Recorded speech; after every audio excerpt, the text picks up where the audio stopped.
नमस्कार मित्रांनो, मुद्द्याचं बोला या यूट्यूब चॅनलमध्ये तुमच्या सर्वांचं हार्दिक स्वागत। प्रसिद्ध कीर्तनकार शिवलीलाताई पाटील हे आपल्या सर्वांना परिचित आहेत आणि ते लहान वयापासूनच त्यांनी आपल्या कीर्तनाची सुरुवात केली। अगदी महाराष्ट्रभर त्यांनी आतापर्यंत हजारो कीर्तने केली आहेत। अगदी विदर्भापासून तर पश्चिम महाराष्ट्र आणि पश्चिम महाराष्ट्रापासून तर मुंबई कुठलाही भाग असो त्या ठिकाणी शिवलीलाताई पाटील यांच्या कीर्तनाची क्रेज आपल्याला पाहायला मिळते। अगदी बालवयापासूनच त्यांनी आपल्या कीर्तनाची सुरुवात केल्यामुळे हजारो गावांमध्ये कीर्तन करण्याची संधी त्यांना आतापर्यंत मिळाली। त्या महाराष्ट्रभर आपल्या कीर्तनाच्या माध्यमातून प्रसिद्ध आहेत। त्याचबरोबर 2 वर्षापूर्वी बिग बॉस मध्ये एंट्री मारल्यामुळे देखील त्या चर्चेत आल्या होत्या। मात्र 2 आठवड्यानंतर त्यांनी बिग बॉस मधून माघार घेतली। खरं तर त्यांच्यावरती वारकरी संप्रदायातून देखील यावेळी मोठा विरोध पाहायला मिळाला होता।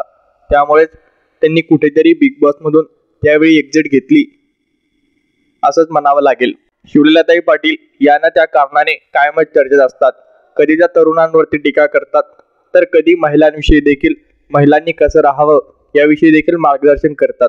त्याची काही प्रमाणात सोशल मीडियावरती खिल्ली देखील उडवली जाते। मात्र शिवलीलाताई पाटील यांच्या कीर्तनाला महाराष्ट्रभर मोठा उत्साह देखील पाहायला मिळतो। त्यामुळेच दररोज न चुकता त्यांचं कीर्तन हे कुठल्या ना कुठल्या गावामध्ये आयोजित केलं जातं। मात्र अशा प्रकारे त्यांना हजारो किलोमीटरचा प्रवास करावा लागतो। या दरम्यान त्यांचा अपघात देखील झाला आहे। माझ्या डोक्याला एवढा मार आहे पुढच्या साईडला की फेटा सुद्धा मी कसा बांधला। ठरवलं होतं आज बांधायचा नाही, पण मला नाही बांधला तर मला मजाच यायची नाही। महाराज लय माजटली होती, लय जिरली, पण वाईट याचं वाटतं सगळ्यात जास्त महाराज लोकांची जिरली। आम्हाला तरी काही कमी माज होता वय। काल सकाळी पहाटे 5:30-7च्या दरम्यान इतका मोठा ॲक्सिडेंट माझा झाला।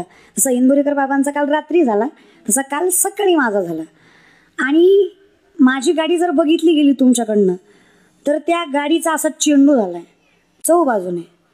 त्यातली माणसं जिवंत काय, हाडं जरी सापडली तर नशीब।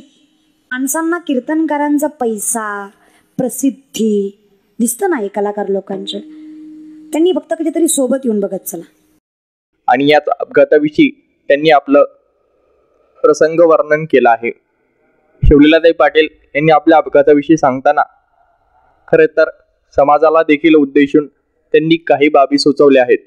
तुम्हाला कीर्तनकारांचा पैसा प्रतिष्ठा मान सन्मान दिसतो, मात्र त्या मागची मेहनत तुम्हाला दिसत नाही। एखादा मृदुंग वाजवणाऱ्याला जर चांगला आवाज काढायचा असेल तर त्याला त्याचे बोट रक्ताने रंगवावे लागतात। अनेक गायकांना हजारो दिवस रोज सराव करावा लागतो, तेव्हा कुठे चांगला अभंग म्हणता येतो। आणि कीर्तनकारांना तर रोजच प्रवास करावा लागतो। कधीतरी आमच्यासोबत येत चला, तेव्हा तुम्हाला कळेल कीर्तनकाराची किती मेहनत असते, मात्र तुम्ही आमच्या पैशावरती बोलता, असं देखील खंत त्यांनी व्यक्त केली। तर माझा अपघात झाला होता, मला फेटा देखील बांधता येत नाही, पण मी कसं तरी बांधला, कारण मला त्याच्याशिवाय मजा झाली नसती। अशा परिस्थितीत देखील मी कीर्तन केलं। हा सर्व प्रसंग त्यांनी आपल्या कीर्तनामध्ये सांगितला आहे। शिवलीलाताई पाटील यांच्याविषयी आपल्याला काय वाटतं आम्हाला कमेंट बॉक्समध्ये नक्की सांगा। मनपूर्वक धन्यवाद।